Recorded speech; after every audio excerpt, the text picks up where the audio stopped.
Mari kita sama-sama berdoa. Bapa, kami mengucap syukur buat kesempatan kami boleh kembali belajar kebenaran firman-Mu. Tuhan, urapi hamba-Mu dan taruh kehendak-Mu untuk disampaikan, supaya baik yang menyampaikan maupun yang mendengar sama-sama beroleh berkat dari kebenaran firman Tuhan. Terima kasih, dalam nama Tuhan Yesus kami sudah berdoa. Haleluya. Amin. Shalom, selamat pagi kaum perempuan yang dikasihi dan yang diberkati Tuhan. Beberapa bulan yang lalu saya menyampaikan tentang Tabita, ya. Saya ulang sedikit beberapa hal baik yang ada pada hidup Tabita. Yang pertama, Tabita adalah seorang murid. Sebab itu mari kita bawa diri kita menjadi murid Tuhan dan bukan sekedar pengikut.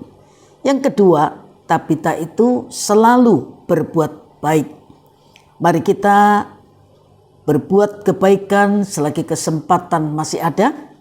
Tabur kebaikan, ya, sebab tidak selalu kesempatan itu ada untuk kita.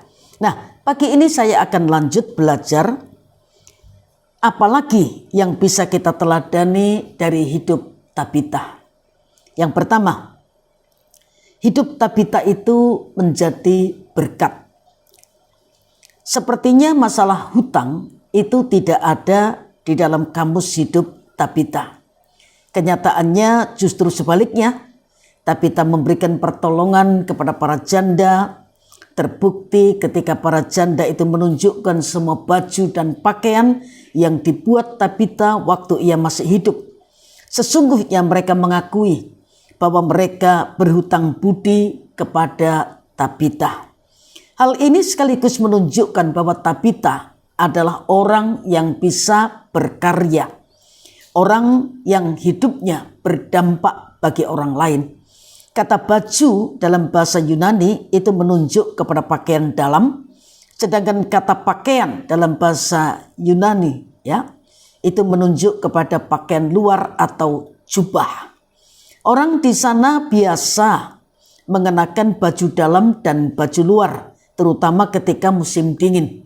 Nah, menarik untuk memperhatikan istilah yang dalam tata bahasa Yunani menunjuk kepada tindakan yang sudah dilakukan dalam kurun waktu yang lama dan tidak hanya sekali saja dilakukan. Dan itu berarti Tabita sudah terbiasa membuat baju dan pakaian. Dengan demikian bisa dimengerti bahwa membuat baju dan pakaian merupakan talenta yang dimiliki oleh Tabita. Tabita sudah memaksimalkan talenta yang dia miliki. Tabita telah memaksimalkan talenta yang dimiliki untuk menolong orang miskin, terutama para janda. Nah, apa yang dilakukan oleh Tabita ini? Seperti wanita bijak yang dijelaskan di dalam Amsal 31 ayat 19 sampai ayat yang ke-20. Yang menaruh tangannya pada jentera dan yang jari-jarinya memegang pemintal, yang kemudian memberikan tangannya kepada orang yang tertindas, mengulurkan tangannya kepada orang miskin. Maka tidak heran kalau para janda merasa sangat kehilangan dengan meninggalnya Tabita. Tuhan sudah memberi kepada kita masing-masing talenta. Jangan iri kepada talenta orang lain yang mungkin diberikan lebih dari kita. Sebab dengan satu talenta pun kita sudah bisa berkarya dan hidup mandiri. Jangan didiamkan talenta yang sudah Tuhan berikan, tetapi mari kita menggunakannya secara maksimal. Hendaklah kita rajin menggunakan talenta kita. Jangan sekali-kali memberi tangan kita berhenti sebelum lelah. Kalau kita rajin, maka hidup kita bisa lebih produktif. Gunakan talenta semaksimal mungkin untuk menolong orang lain. Dengan demikian kita memenuhi maksud Tuhan, yaitu bahwa apa yang Tuhan berikan itu tidak sekedar untuk kepentingan diri sendiri, tetapi juga untuk kepentingan orang lain. Kalau hal itu kita lakukan, maka Tuhan akan mempercayakan talenta lebih banyak lagi yang membuat kita semakin menjadi berkat bagi sesama. Kemudian yang kedua, Tabita ini orang yang sudah banyak berbuat baik. Mengapa ketika sakit tidak disembuhkan? Ya. Kisah Rasul 9 ayat yang ke-37. Kisah Rasul 9 ayat 37. Tetapi pada waktu itu ia sakit lalu meninggal. Dan setelah dimandikan mayatnya dibaringkan di ruang atas. Konsep yang tertanam di benak banyak orang adalah orang baik seharusnya mendapat kemudahan. Orang baik seharusnya mendapat pertolongan ketika menderita. Maka banyak orang heran ketika melihat kenyataan ada orang baik yang tidak mendapatkan pertolongan saat susah. Orang baik ketika sakit tidak disembuhkan seperti Tabita. Mungkin kita juga berpikir seperti itu. Jika kita membaca kisah Tabita hanya sampai pada saat dia meninggal. Dikatakan pada waktu itu Tabita sakit lalu meninggal. Tidak dijelaskan apa yang menyebabkan Tabita sakit dan apa sakitnya atau penyakitnya. Yang jelas dia meninggal setelah mengalami sakit. Dan setelah dimandikan, dibaringkan di ruang atas, itu adalah bukti bahwa Tabita benar-benar meninggal. Memandikan mayat itu merupakan kebiasaan saat itu sebagai persiapan penguburan. Kemungkinan ini meniru kebiasaan orang-orang Yahudi. Tabita meninggal saat sedang aktif-aktifnya melayani, yaitu dengan melakukan sesuatu yang bermanfaat bagi orang lain, terutama orang-orang miskin. Tabita sakit dan meninggal, itu menunjukkan bahwa Tabita adalah manusia biasa, di mana tubuhnya rentan dengan penyakit dan kapan saja dia itu bisa meninggal, meskipun sudah berbuat baik, sudah memperhatikan orang miskin. Tapi bukan berarti Tabita adalah manusia super. Orang-orang yang mengasihi Tabita pun tidak bisa berharap Tabita tetap dalam kondisi sehat dan hidup. Tabita sakit dan meninggal bukan berarti Tuhan tidak mengasihi dia. Kasih Tuhan tidak selamanya ditunjukkan dengan menyembuhkan orang yang sakit. Lihat, Lazarus diizinkan juga meninggal. Paulus sampai akhir hayatnya tidak pernah sembuh dari penyakit duri dalam dagingnya. Tetapi Tuhan mengasihi dia. Demikian halnya dengan Tabita. Tuhan tetap mengasihi dia sekalipun Tuhan tidak menyembuhkan penyakitnya. Tuhan tidak lupa akan apa yang sudah diperbuat Tabita. Dan Tuhan tidak memalingkan dirinya dari Tabita. Tentu Tuhan mempunyai perhitungan sendiri tentang hal ini, di mana manusia tidak bisa memahaminya dengan mudah. Tabita sakit dan meninggal tidak juga menunjukkan bahwa dia dan orang-orang yang mengasihinya tidak punya iman. Iman tidak bisa memaksa Tuhan melakukan yang kita inginkan. Iman itu berserah kepada Tuhan. Biarlah kehendak Tuhan yang jadi. Kalau saat ini kita atau saudara kita mungkin ada yang sakit, tetaplah beriman bahwa Tuhan sanggup menyembuhkan. Tetapi jangan memaksa Tuhan untuk melakukan apa yang kita ingini. Tuhan berdaulat untuk melakukan apa saja yang Dia kehendaki. Mari kita serahkan saja kepadanya. Di samping itu sadarlah bahwa kita ini terbatas. Karena itu kita harus menjadi orang yang siap jika kapan saja Tuhan itu memanggil kita. Kisah Rasul 9 ayat 38-39 berkata, Kisah Rasul 9, 38 sampai 39. Lida dekat dengan Yope. Ketika murid-murid mendengar bahwa Petrus ada di Lida, mereka menyuruh 2 orang kepadanya dengan permintaan, segeralah datang ke tempat kami. Maka bergemaslah Petrus dan berangkat bersama-sama dengan mereka. Setelah sampai di sana, ia dibawa ke ruang atas dan semua janda berdiri dekatnya. Dan sambil menangis mereka menunjukkan kepadanya semua baju dan pakaian yang dibuat Dorcas waktu ia masih hidup. Berbeda jauh dengan Tabita. Tertulis bahwa setelah Petrus sampai di sana, Ia dibawa ke ruang atas dan semua janda berdiri dekat mayat Tabita. Dan sambil menangis mereka menunjukkan semua baju dan pakaian yang dibuat Tabita pada waktu ia masih hidup. Kehadiran Petrus adalah atas permintaan orang-orang percaya bagi mereka yang merasa ditinggalkan oleh Tabita. Apapun maksudnya, yang jelas kehadiran Petrus bisa memberikan penghiburan. Kehadiran Petrus merupakan sebuah penghargaan, sebab seorang soko guru jemaat mula-mula mau hadir melayat seorang murid yang sudah berjasa bagi lingkungannya. Semua janda menangis. Menangis memang bisa saja merupakan sebuah bagian dari ritual pemakaman. Namun melihat apa yang dilakukan para janda itu selanjutnya, yaitu dengan menunjukkan pemberian Tabita, sepertinya mereka menangis bukan karena ritual semata. Mereka merasa kehilangan dengan kepergian Tabita yang baik itu.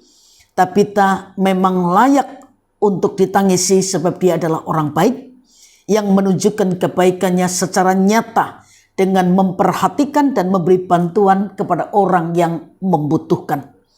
Semua janda menunjukkan semua baju dan pakaian yang dibuat Tabita pada waktu dia masih hidup. Dan para janda itu merasa kebaikan Tabita. Nah, bagaimana dengan kita? Apakah orang lain merasa sangat membutuhkan kehadiran kita?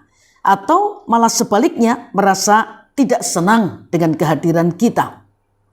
Ya, ibu-ibu yang dikasihi dan yang diberkati oleh Tuhan, kita melihat jadi kalau hidup itu jadi berkat, ketika dipanggil pulang oleh Tuhan, memang banyak yang merasa kehilangan. Sebagai orang percaya, mari kita berusaha menjadi orang yang diharapkan kehadirannya oleh orang lain. Untuk itu mari kita menunjukkan iman kita dalam perbuatan. Perhatikan orang lain. Dan kalau Tuhan memberi kita kemampuan, bantulah orang yang membutuhkan. Yang ketiga, menjadi sarana kesaksian. Kisah Rasul 9 ayat 40-42 berkata, tetapi Petrus menyuruh mereka semua keluar. Lalu ia berlutut dan berdoa. Kemudian ia berpaling ke mayat itu dan berkata, Tabita, bangkitlah. Lalu Tabita membuka matanya dan ketika melihat Petrus, ia bangun lalu duduk. Petrus memegang tangannya dan membantu dia berdiri. Kemudian dia memanggil orang-orang kudus beserta janda-janda, lalu menunjukkan kepada mereka bahwa perempuan itu hidup. Peristiwa itu tersiar di seluruh Yope. Dan banyak orang menjadi percaya kepada Tuhan. Kaum perempuan yang dikasihi Tuhan, kadang kita itu berani marah kepada Tuhan ketika mengalami satu peristiwa yang menurut kita tidak menyenangkan. Karena kita belum tahu maksud Tuhan yang sebenarnya. Sebagaimana kita belum bisa melihat gambar yang terdapat di dalam pasal. Jika potongan-potongan pasal tersebut belum tersusun secara lengkap dan tepat, demikian juga kita tidak akan tahu maksud Tuhan jika bagian-bagian cerita di dalam hidup kita belum lengkap. Ketika Tabita sakit dan kemudian meninggal, kita belum tahu maksud Tuhan sebab ternyata kisah itu belum lengkap. Kebangkitan adalah kisah hidup Tabita selanjutnya. Cerita itu tersiar di Yope dan banyak orang menjadi percaya kepada Tuhan.